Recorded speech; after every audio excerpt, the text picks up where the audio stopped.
All right, good Saturday morning, everyone. I'm Will Doctor, bringing you the latest as far as the world of golf is concerned. We have one absolutely phenomenal hour ahead of us. We'll get to the weekend preview and predictions for the final stage of Q School at Dive Valley. We'll get to everything you need to know through two rounds at the East Course at Royal Johannesburg for the Dunhill Championship. That third round was canceled. We'll hear from tournament director David Williams a little bit later in the show. We have three guests joining us throughout the program. At 8:15, we'll run the Kevin Doherty interview. Kevin is a 7-year vet on the Korn Ferry Tour. He was on the PGA Tour in 2024, and we'll probably see him back at the top level here pretty soon. And I got him on the show not only because he's an outstanding player and has a ton of experience playing against the best at the top level, but also because he was playing around the day after Thanksgiving with his dad and brother at the Wisecroft course at Seven Canyons in Sedona, Arizona. And Kevin goes around that 18 holes and ends up shooting a 15 under 56, which is absolutely insane. It's probably, I was thinking about it, breaking 60 in golf is probably a tougher achievement than anything in sports. Breaking 60 in golf is way harder than any of the other great performances you could have in the world of sports. It's only been done 15 times on the PGA Tour and only once on the DP World Tour, which was Oliver Fisher in Portugal back in 2018. And the lowest anyone has gone on the PGA Tour as far as sub 59 was Jim Furyk's 58 at the 2016 Travelers. So breaking 60, definitely tougher than throwing a no-hitter, which has been done 326 times in MLB history. Definitely more challenging than passing for 400 yards in an NFL game. It's definitely harder than sweeping straight sets in tennis. And without a doubt, tougher than dropping 50 in a basketball game, which has happened 261 times in the NBA. Breaking 60 is tougher than all those things. So when I heard Kevin Doherty not only broke 60, but shot 56, 30-26 on a par 71, 10 birdies and 3 eagles in 18 holes of golf. I mean, that is someone that we absolutely have to hear from here on the Golf Hour. Absolutely had to get him on the show. We did not get into, I did not get into specifics with Kevin on the round as much as the mindset of going low, what has to happen in order to take it 15 under par. And we also talked about, how about the company he was with for that round? I mean, not only did he shoot 56, but he did it playing alongside his dad and brother the day after Thanksgiving on a course that his granddad was one of the founding members at. So this is a special story. I look forward to you hearing it at 8:15. And then at 8:30, we will welcome in Will Dennis, who has been caddying on the PGA Tour for 3 years for Sam Stevens. Will is a very good friend of mine, has been since around 2018. Both of us played collegiately in the DFW area. Will at a much higher level at University of Texas Arlington. And I got to give Will credit. He really helped me get immersed into the golf scene there in Fort Worth, Texas when I was in school. It'll be great to hear his insight on life inside the ropes over the last 3 seasons. And that is a duo that has had a ton of success since Stevens joined the PGA Tour in 2023. And they're coming off a season where Stevens finished 38th on the PGA Tour money list with 4 top 10s and 10 top 25s. So we'll hear from Will Dennis at 8:30. And then at 8:45, I saw Wild Spring Dunes for the first time on Tuesday. It is a new resort destination-style golf course designed by Tom Doak and developed by Michael Kaiser of Dream Golf. Same people that brought you Sand Valley, same people that brought you Rodeo Dunes. And this was a round of golf that really impressed me. Wild Spring Dunes is a lot like Sand Valley, except you're tucked deep into the East Texas forest, about 2.5 hours northeast of Houston. Absolutely fantastic layout, and Ben Crenshaw and Bill Coore are coming in to design another 18 holes. It's going to be a 36-hole destination spot, and we'll hear from their head golf professional, Angus Henderson, at 8:45. Angus is going to give us everything you need to know about Wild Spring Dunes and when you can go visit it. Open to the public. Here in the next couple of years, they'll have a resort up, some cottages, be able to go, take the kids, take the family, go up there and have a nice weekend. As far as the world of professional golf going on at the moment, final stage of Q School is at the halfway point in Ponte Vedra, Florida. You'll have Golf Channel pick that up live at 3 p.m. today and tomorrow. And this is, I know we're in the off season of golf, but this is coverage that you're not going to want to miss, with the top 5 medalists punching their ticket to the PGA Tour for 2026. And you have exemptions being given out after the top 5 as well. The next 40 finishers will earn conditional status on the Korn Ferry Tour, and then all remaining finishers will go to PGA Tour Americas, which is kind of like the AA if we were comparing this to the world of baseball. So there is a ton at stake there at the Dye Valley course as far as the future of over 176 high-level professional golfers.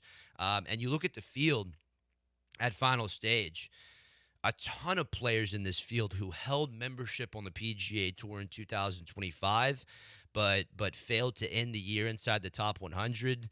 You've got Camilo Villegas, Adam Svensson, Alejandro Tosti, Ben Silverman, Ben Martin, Zach Blair, Ricky Castillo, Jackson Suber. These are all players who competed on the PGA Tour this year that are at final stage this weekend, trying to keep their jobs on the PGA Tour. Now, Trevor Cohn, A.J. Ewart, John Pock, Michael Fiegels, and Kota Kanoko are in a 5-way tie at the top at 7 under par. Trevor Cohn and John Pock both played on the PGA Tour this year. John Pock, very good player. Earned his PGA Tour card last year, finishing 23rd on the Korn Ferry Tour.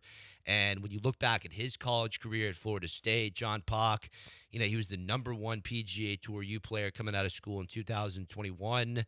A lot to follow there with Pock. A.J. Ewart probably had the story of the day. Made a hole-in-one on the par 3 fifth at Dye Valley's course en route to a 367. Here was Ewart on the hole-in-one. Yeah, it was fun. I think the highlight's pretty obvious. I made a 1 on 5. It's kind of scary because we couldn't see it go in, and there's water behind the green, and the hole kind of runs away. So I was kind of worried it was over the green, but I heard someone yell it went in, and got up there and it was in. I think it was 162.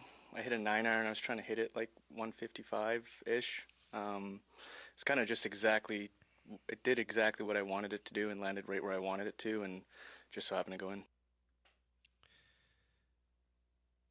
Ewart has really started from the bottom as far as his journey up to the top level of the game. He played, 4 seasons at the Division II Barry University, where Ewart won 14 times and was the recipient of the 2022 Division II Jack Nicklaus Award, which goes to the Player of the Year. And, he played on PGA Tour Americas this year, finished 15th on their money list, which gave him an exemption to second stage.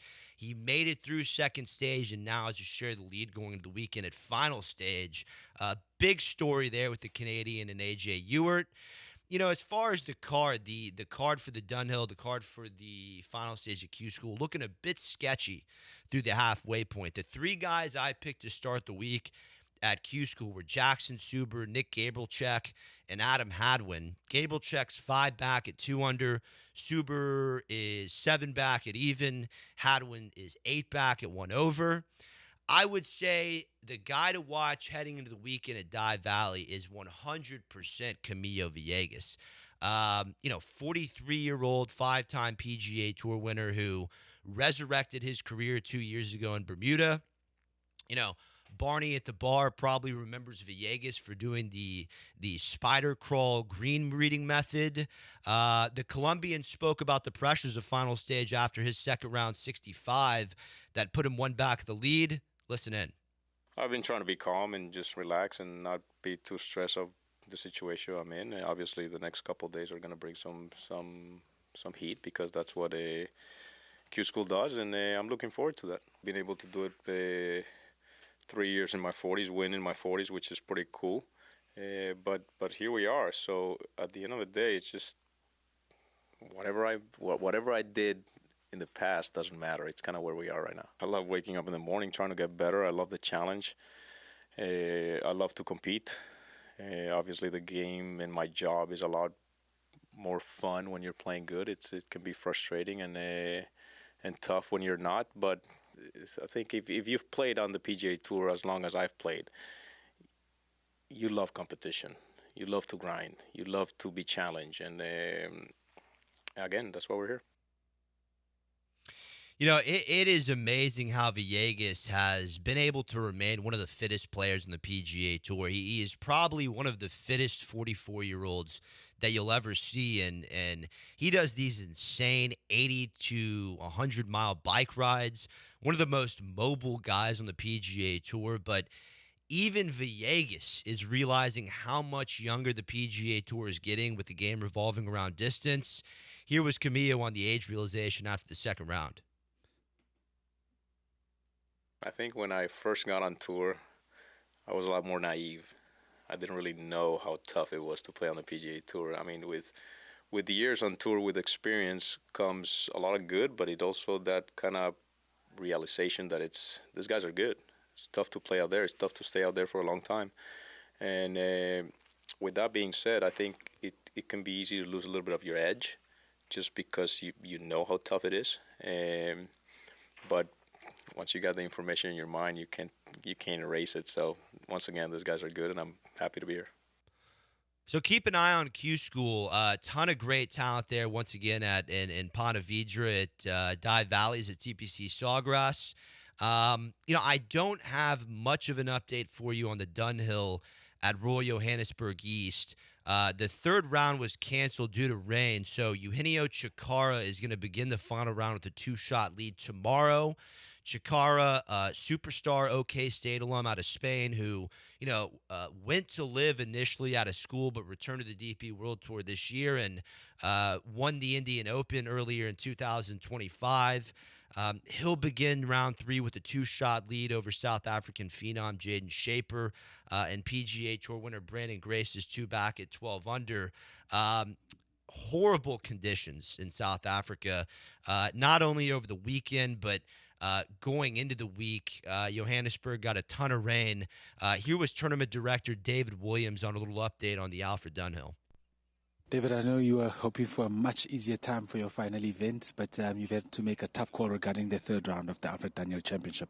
Yeah, we have. It's tough when you have to do this, but we suspended twice this morning, and the course became unplayable again very quickly, particularly the lower lying holes. And because it's been raining throughout the day and there is more on its way, we've taken the decision to suspend the third round. We're going to restart tomorrow at 6:30. There's still about 5 or 6 games to tee off, but the third round will be the final round. So that's the update from the Dunhill, from tournament director David Williams. Unfortunate stuff there. That tournament is going to get shortened to 3 rounds. And if I had to make a prediction there, you do have a great veteran in Brandon Grace, who's 2 back. But with the year that Chacarra and Shaper those two have had, I would not be surprised if the Dunhill turns into a bit of a match play situation between Chacarra and Shaper on Sunday. We got to get to a break. Mr. 56, Kevin Doherty, is on the other side. PGA Tour caddy Will Dennis is on deck, and head golf professional Wild Spring Dunes Angus Henderson is in the hole. This is the Golf Hour with Will Doctor on ESPN Houston. Back after this. Mike Booker, chairman of the Texas Golf Hall of Fame and holder of a record number of Texas Golf Association championships. The Texas Golf Hall of Fame is the foundation of golf in our great state. So many great individuals, Ben Hogan, Byron Nelson, Kathy Whitworth, Ben Crenshaw, and many others, lead the way in making golf in Texas known around the world. Now you can experience the history of Texas golf digitally at texasgolfhof.org and share with your family and friends. See you on the course.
This is the Golf Hour on ESPN 97.5 and the ESPN Houston app. From the Huntington Bank Studios, here's Will Doctor.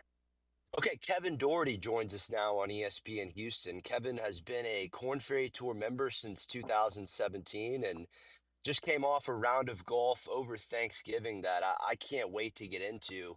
Kevin, good morning and thanks for taking the time. How are you? Doing great. How are you?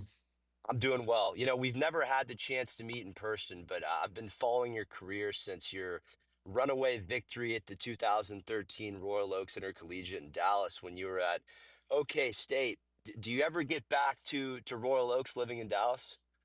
We'll play there occasionally. I got a close buddy of mine, Flores, who played forever, and he's still a member down there. So occasionally we'll go down there and play. But whenever I'm in Dallas, we normally play at my club, Merido. So. What are some things you're typically focused on this time of the year? Do you put the clubs away ever completely, or does the work never really stop? Yeah, it doesn't really stop. I mean, I probably took the longest break I did in my career this off season. I didn't touch a club for exactly 3 weeks. I played 27 events in 40 calendar weeks. So it was a pretty busy year, and then right after that 3 week break, I got back to it and getting ready for starting up kind of in the second week of January.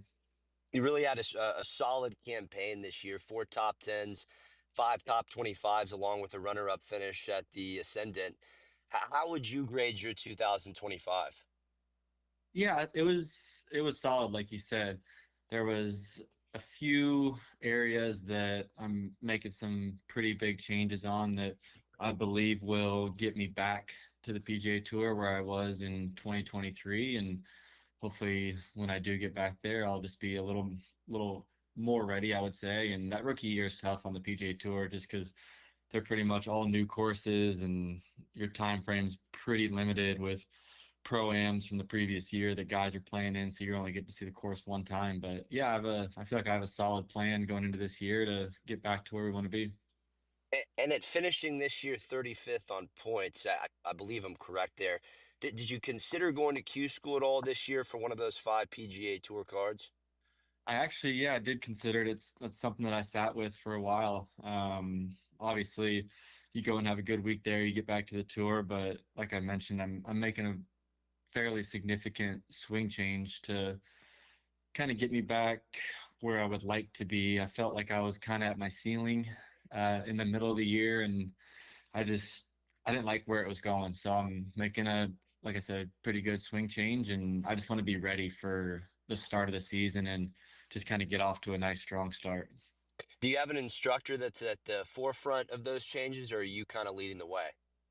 No, yeah, there's definitely a whole team around me, and I've had one swing coach my entire career, and we brought someone else in to just kind of get a second opinion and maybe word some things a little differently. So it's been a fun experience, and I'm lucky enough to my coach has zero ego, and he was down here with the new coach, and I think we're all kind of on the same page, and it's been kind of like a fire lit under me to kind of work on something slightly different and just kind of feel motivated. Who is that coach, if I may ask?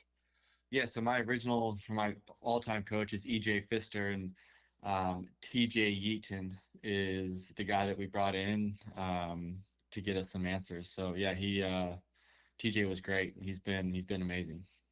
As you said, you were a PGA Tour member in 2024, and I was really interested diving into how you've been right on the cusp of getting your PGA Tour card year after year in this kind of ever-changing PGA Tour ecosystem that we're living in.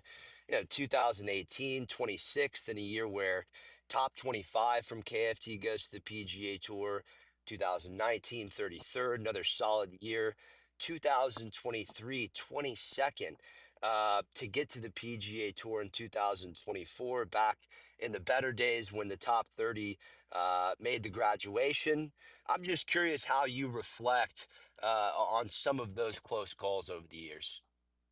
Yeah, I mean, there's definitely some heartbreak that comes with it, and then it's also, I mean, it's an amazing spot to be in that 1% of our sport to pretty much beat Corn Ferry and PGA Tour. I mean, those are the two Yeah. best tours in the world. So you got to give yourself some grace as well. I mean, I've played a lot of good golf, and like you said, in the never ending, evolving, like changing of the tour. I mean, you just gotta be a little gentle with yourself because we never really know what's coming around the corner with the tour, and they're gonna keep changing. So even though I'm playing great golf, and it might look like I'll come up short one year or the other, um, I like where I'm at. I mean, I've been proud of myself to get to, I think maybe the best I've been is top 200 in the world, which is a pretty amazing feat. So just got to look at the smaller victories like that, and I mean enjoy the journey. That's where like the true joy, I believe, is found. That's awesome, Kevin. Great work, and yeah, wholeheartedly agree with you. I mean, only the top 1% PGA Tour, Corn Ferry Tour, and DP World Tour. That's exceptional. I'm just curious. Do you have a stance on how many Corn Ferry Tour members should graduate to the PGA Tour every year? Yeah. I mean, I don't think 20 is enough, to be completely honest. And I mean, it used to be when I first got out there, I mean, it used to be 50. It would be 25 Yeah. from the regular season and then 25 from those playoff events to where the tour would come down. And I mean, I thought that was a very good system. I don't know if I have the perfect answer, but I do not believe 20 is correct. I think it's That too little.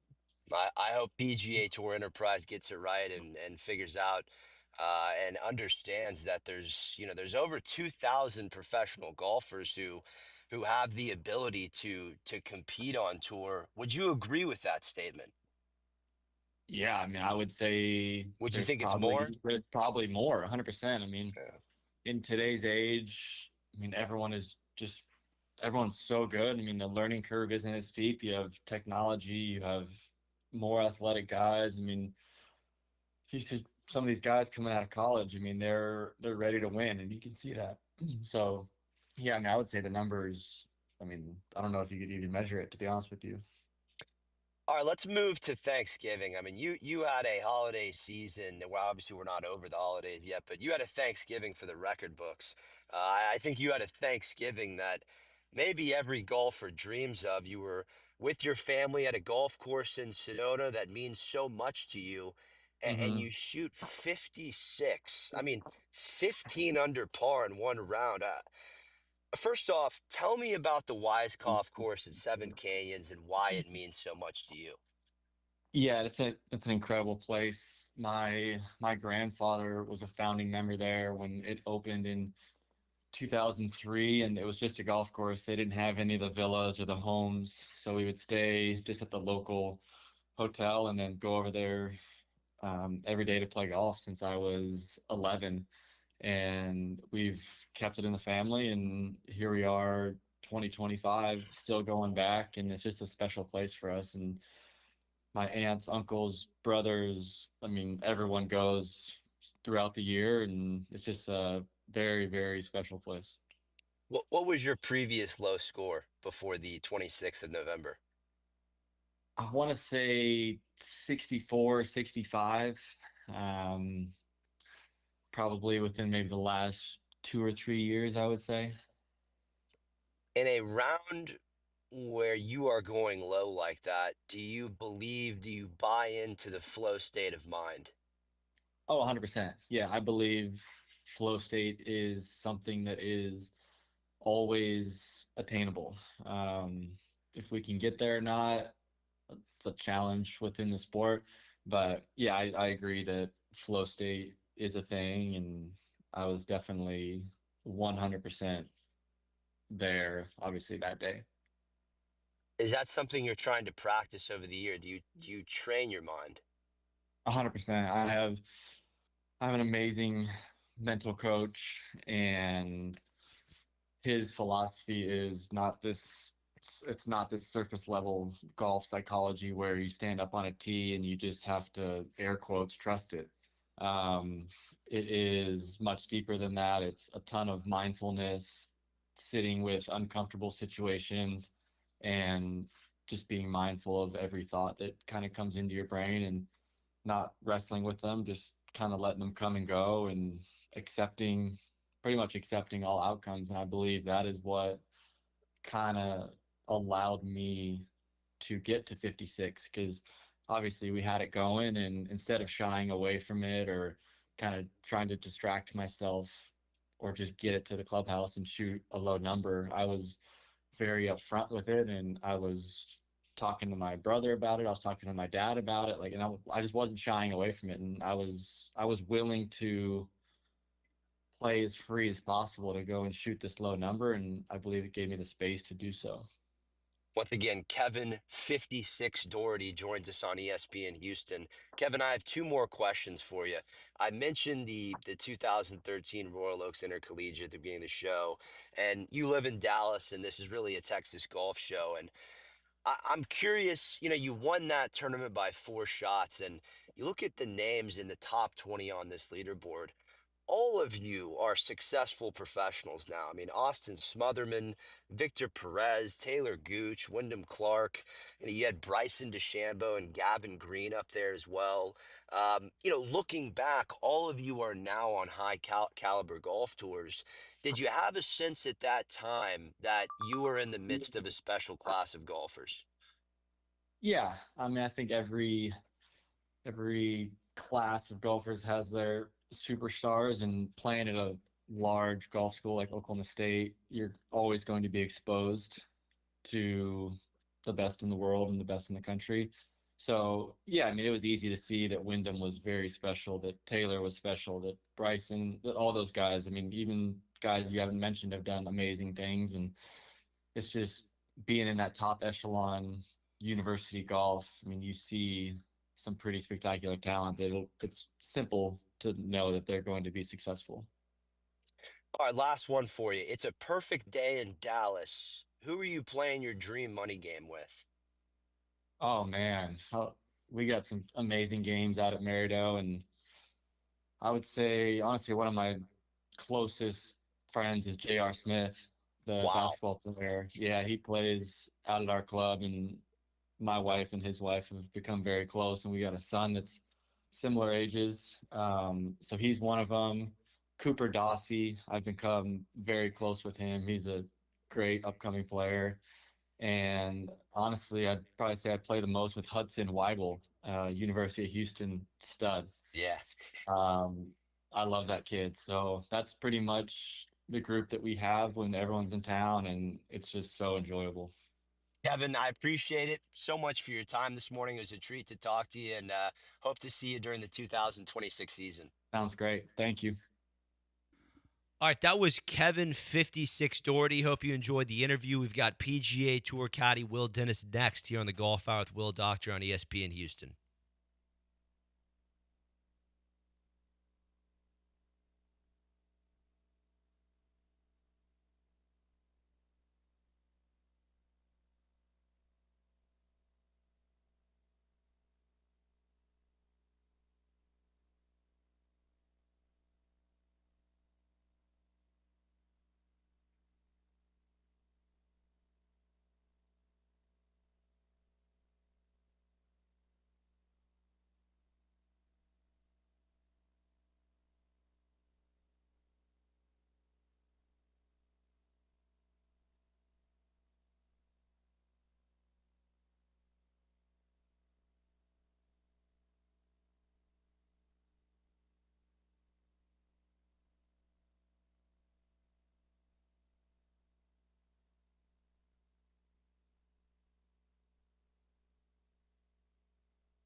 You're listening to the Golf Hour On ESPN 97.5 and 97.9 HD2. from the Huntington Bank Studios. Here's Will Doctor.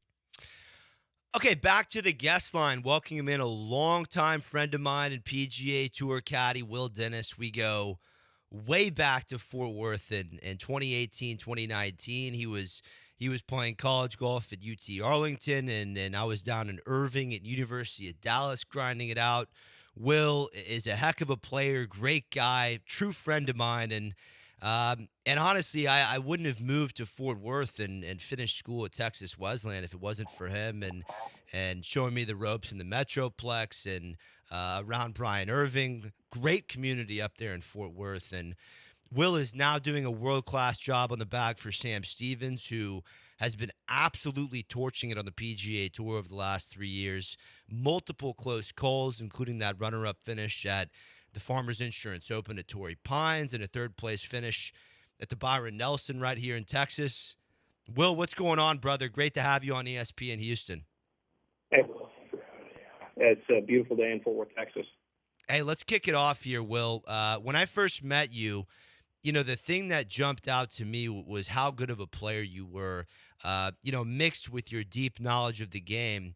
And as far as a player, I mean, I've seen you firsthand back in our college days hold your own in big games against guys on the PGA Tour. So take us back. What hooked you on golf, and what was the earliest memory where it really grabbed you and wouldn't let you go? Yes. Watching my dad play on the PGA Tour, he played for about 7 seasons on tour in the 90s. So I was pretty young when he was in his career, or in the prime of his career, I should say. But watching him play at an early age, go into tournaments, being out there, that's really what hooked me on the game. And yeah, I mean, I was playing other sports as well, but golf pretty quickly took the cake. How old were you when you pretty much decided to set your full focus as far as athletics to golf? I would say I was about 10 when everything shifted from, you're playing baseball and soccer and basketball and other sports, just like every kid is doing. But I would say 10 years old is really when it shifted to, I really want to focus on golf. You talked about spending time around your dad, the great Clark Dennis. As a kid, what was the first time that he took you under his wing? I mean, I know when we were in college, you were caddying for him some on the European Senior Tour when he was making a big run over there. Do you remember your first time looping for him at the professional level? Yeah, I mean, I was young. I was about 13, or I was 13. 2009 was the year that I really first started caddying for him, only because I was barely big enough to carry the bag at that point. Other than that, I wouldn't have been able to any sooner. So started caddying for him when I was 13, did state opens, did mini tour events, did some Korn Ferry events, and it was a blast. Saw a competitive 59 on Sunday, wow, the Texas State Open, and that's really when that hook got into me. It already had, but that was what solidified that this is what I want to do. You're on the bag at 13 years old. Your dad's kind of in contention. He shoots 59. It was a cool moment, special moment between us. And that's really what solidified my love for the game, is seeing that, experiencing that, and just being in the mix, and something so special. Okay, we just talked to Kevin Doherty, who shot 56. Now we have Will Dennis on the line, PGA Tour caddy, and you just mentioned your dad, Clark, shot 59 in the Texas State Open. Tell me about that round as a caddy, being that young and kind of working the balance between helping out and staying out of the way. It's pretty surreal. It was one of those days. He was pretty far back as the lead going into the last round, and honestly didn't even really want to play that day. And I'm actually the one that convinced him to, hey, let's go play. We'll have fun. It'll be a good time. And so we got out there maybe 15 minutes before his tee time, which isn't like him. He hit maybe 8 balls, 5 or 6 putts, went straight to the tee, and just torched the place. And it was awesome. I think he hit 17 greens. The one green he missed, he chipped in. I mean, it was just one of those where putts were going in from 20 feet, 30 feet. It was one of those days that just everything was going right. And being in the mix, coming down the stretch, he needed to birdie the last hole, hit it about 8 feet on 18, and made the putt. And just being with my dad, you know, at a great golf course, weather's perfect, and witnessing that and being a part of it was really cool. Yeah. Will, we got Will Dennis once again joining us on ESPN Houston. Will, you played your college golf at UT Arlington. Once again, as aforementioned, you're a heck of a player, but you also clearly, to me, have always had the mind to be a great coach or caddy, which you would eventually become. But your first job out of school was not in the world of golf. Tell me about that, please. Yeah, so when I got done with college, played for about a year, never turned pro, and then got an opportunity to work in finance in downtown Fort Worth, and was doing that for a couple of years. And I liked it. It was great. It was a good experience. The money was good, and the opportunity was amazing. But quickly I realized that that's not something I wanted to do for the rest of my life and long term. And that was kind of when everything fell into place with Sam, and he gave me a call. But it was pretty simple, doing finance downtown Fort Worth, pretty standard, putting on a suit and tie, just like a lot of people do. So where was Sam at his point in his career when you get this call, Will? He was about 10 or 12 events into his rookie season in 2022. The 2022-2023 season, they had that double fall wraparound, if you remember. Yeah. And so that's he called me about 10 or 12 events in to his rookie year and inquired about me coming and working for him. And you and Sam, you two go way back to grade school, same junior events, growing up in Fort Worth. Prior to him moving back to Wichita, I believe, for a period of time, was there any hesitation there, Will, or were you ready to roll? No, hesitation. It was a little bit of an unknown. Sam and I had been friends for a long time. I mean, since we were about 7 or 8 years old. Had spent a lot of time at the golf course at school together. And so there was some hesitation there of, is this going to hurt our friendship in any capacity? Obviously, working for somebody that you're so close to, it can be difficult at times, especially when you're on the road for, 30 weeks out of the year. And so there was definitely some hesitation, but I really contemplated it, talked about it with my dad, got his take on it just because he's been in golf for 40 years. So, and that's after talking to him, I really became comfortable with the decision to say yes. And that's when we just took it and ran with it. Now, for the average sports fan who thinks that the professional golfer and his team just, show up on Thursday and hit the first tee shot, I want you to give our listeners a feel of how much time you're spending on the golf course between Monday and Wednesday before a PGA Tour event, and what are some of the details you're looking for as a caddy that maybe the average golfer isn't going to see? Yeah, so, we're showing up Monday morning, and we're spending 8-9 hours a day from Monday to Wednesday on the course, whether that's practice facility or the course.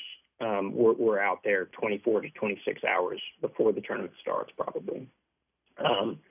And what I'm looking for mainly is when I do my walks, I'm looking for sight lines off the tee. I'm looking for clubs off the tee. Various winds are going to change throughout the week. So you're looking at what clubs can be options off of the tee if the wind switches. And then really the main thing that I'm looking at is around the green. That's a really important thing, in my opinion, is where you're going to miss it, where the misses are to certain pins, to certain winds, where the spots are that you want to be chipping from, that you want to be putting from, and really getting a good feel and understanding of that. And as a caddy, knowing where not to miss it, obviously you're not saying that to your player in the moment, but knowing that helps you direct him and where he needs to be on the golf course. Just world-class preparation and advice here. Insight from PGA Tour caddy Will Dennis on ESPN Houston. Will, I caddied once at the pro level. I was a junior in high school.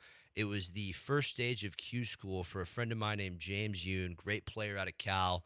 And I'll tell you what happened. It was the first round of the 13th hole, and I gave him the wrong yardage. So that was the end of my career as a looper. And I know you don't make mistakes like that, but how often do the moments come up where the wind is swirling, maybe Sam is unsure with the read, you've got to clear a pond to a tucked pin with an uncomfortable number.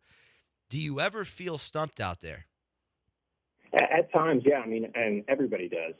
There's definitely moments where the wind is swirling. You're unsure of the club that you're hitting. And that's where all of the course prep comes into play, knowing where to hit it, knowing where to miss it, knowing where to be in position on the course.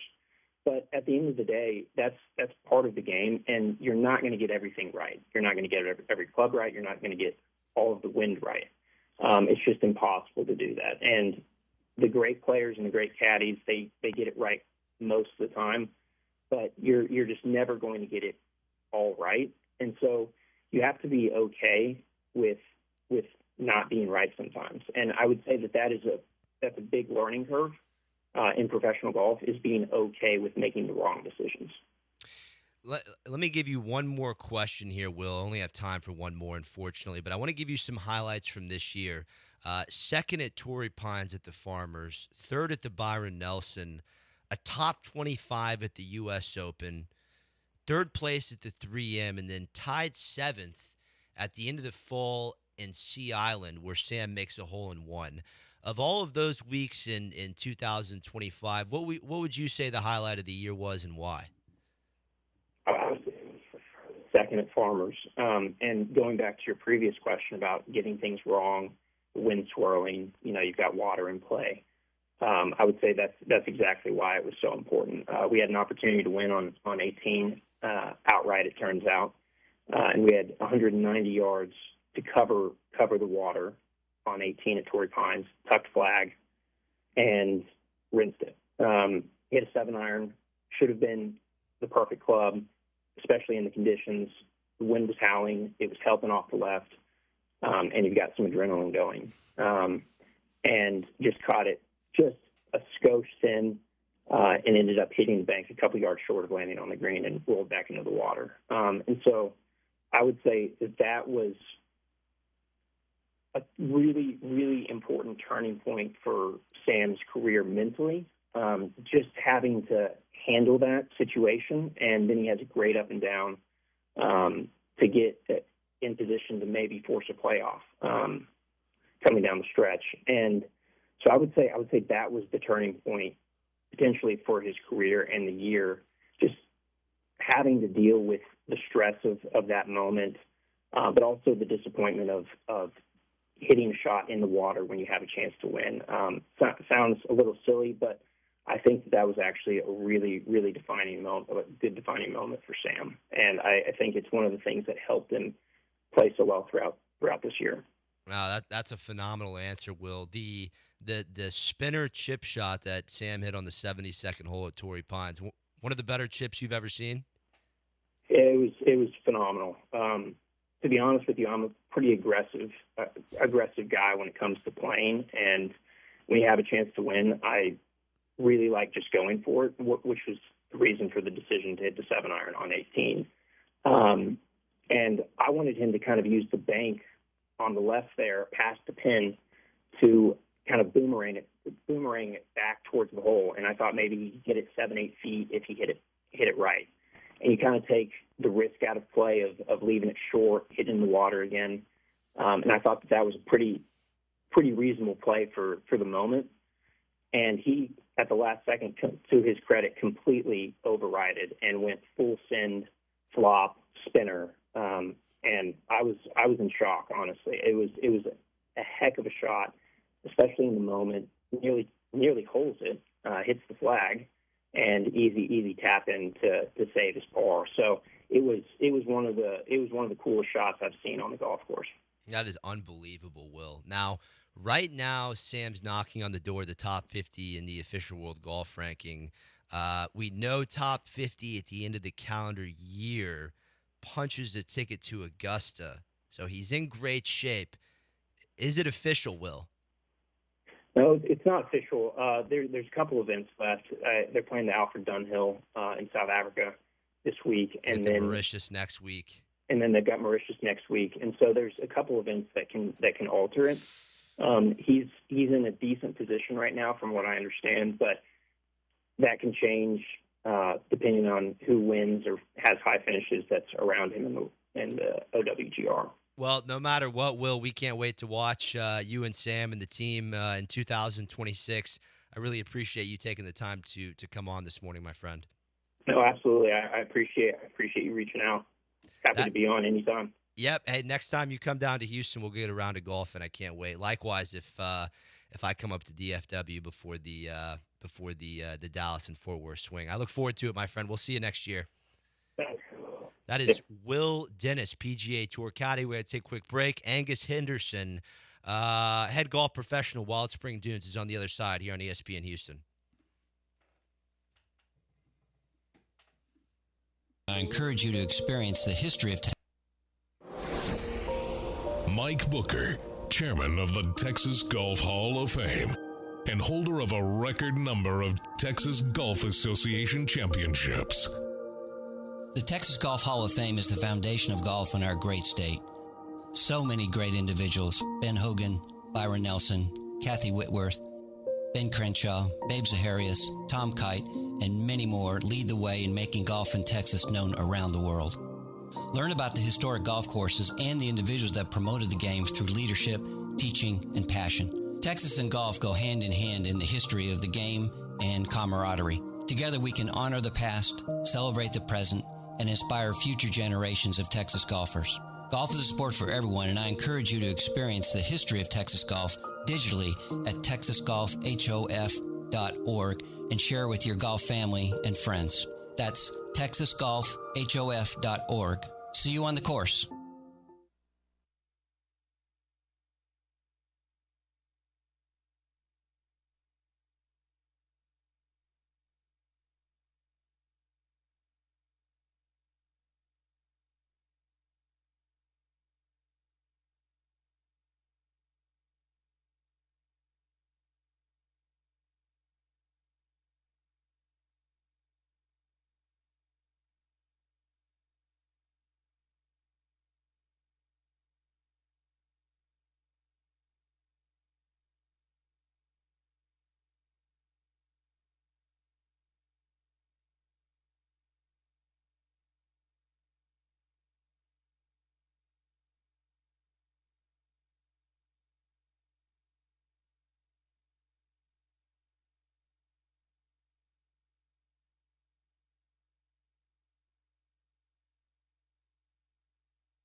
The Golf Hour continues now on ESPN 97.5 and 97.9 HD2. From the Huntington Bank Studios, here's Will Doctor.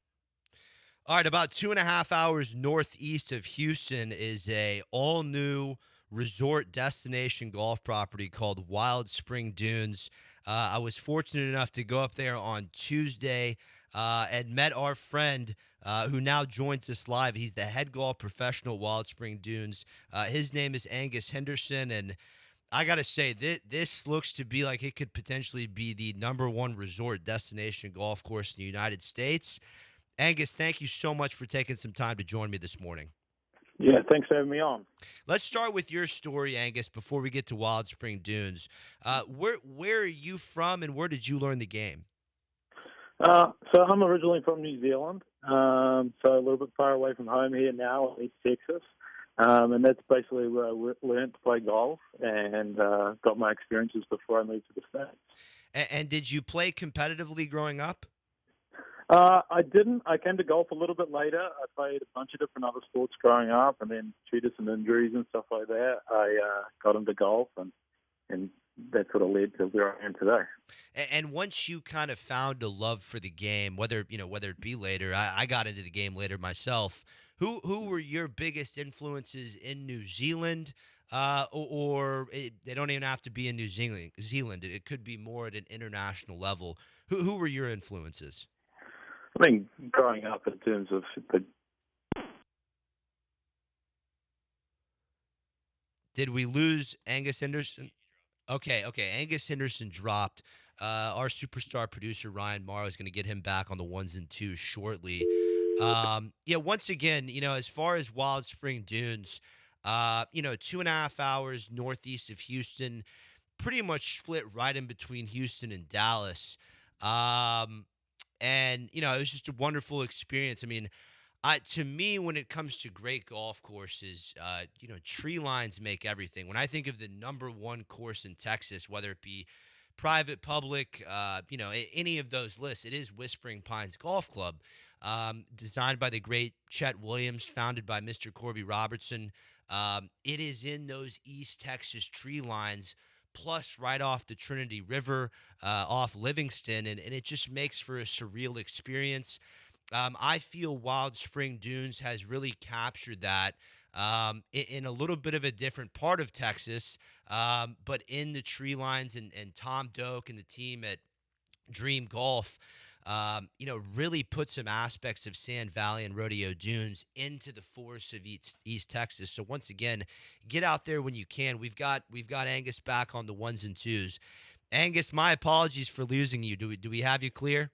Yeah, no, I can hear you loud and clear now. Okay, let's get back to business here. So I think we lost you at your biggest influence in the world of golf. Yeah, I mean, as I was saying, Tiger Woods was a big influence for me. Obviously, the Tiger era was sort of when I was growing up. And then, you look at Ryan Fox now, they all are inspirations to me in the golf world. I absolutely love Ryan Fox. What a year he had, 2-time PGA Tour winner in 2025. Let's get to Wild Spring Dunes. Like I just said, I was simply amazed by this property. For the people that don't know, Angus, what type of club is Wild Spring Dunes? Is it public, member only, or a little bit of both? So it's a little bit of both. We obviously are a premium golf resort, but we have founding memberships available at the same time. So, we have a bit of both. From the other courses that you have been at, what makes Wild Spring Dunes unique compared to the rest? I mean, just in terms of Texas alone, I think that we offer something quite a bit different to what I've ever seen down here. In terms of the course is, made from the natural land, and it's sort of carved into that natural landscape. And then compared to the other courses I've been to, it's just we try and create places and spaces to create experience for all our golfers, and that really sets us apart, I think. You're doing an incredible job. I agree with everything you're saying. Will people be able to come see you for lessons up there? It's hard to tell at the moment, just because we don't have a practice facility yet, but come September time, we should have that.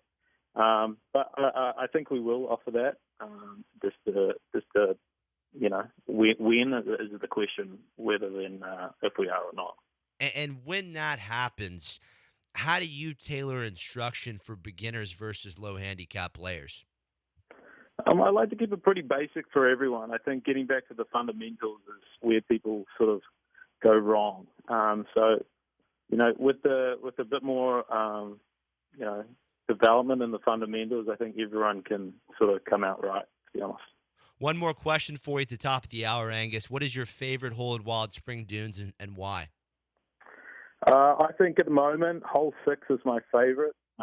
Just the tee shot down the hill into the wide-looking fairway, sits a little bit of a baby cut. It just suits my eye quite nicely. That's incredible. Angus, I appreciate you taking a couple minutes for us. Can't wait to get back up to Wild Spring Dunes and hopefully take a lesson from you in the future. I'd love to pick your mind on the golf swing, and I look forward to visiting. I appreciate you coming on ESPN Houston this morning. Yeah, no, thanks for having me on. That is Angus Henderson, head golf professional, Wild Spring Dunes. Everyone get out there. About 2.5 hours northeast of us. First 8 holes are open now. Full 18 opens in January. And we are all out of time here on the Golf Hour with Will Doctor. In case you missed the interviews, Kevin Doherty, Will Dennis, Angus Henderson, you can find them on Apple or Spotify at the Golf Hour, hosted by Will Doctor. Thank you to the great Ryan Morrow behind the 1s and 2s. Hello, Johnny. We'll see you next weekend here on the Golf Hour on ESPN Houston.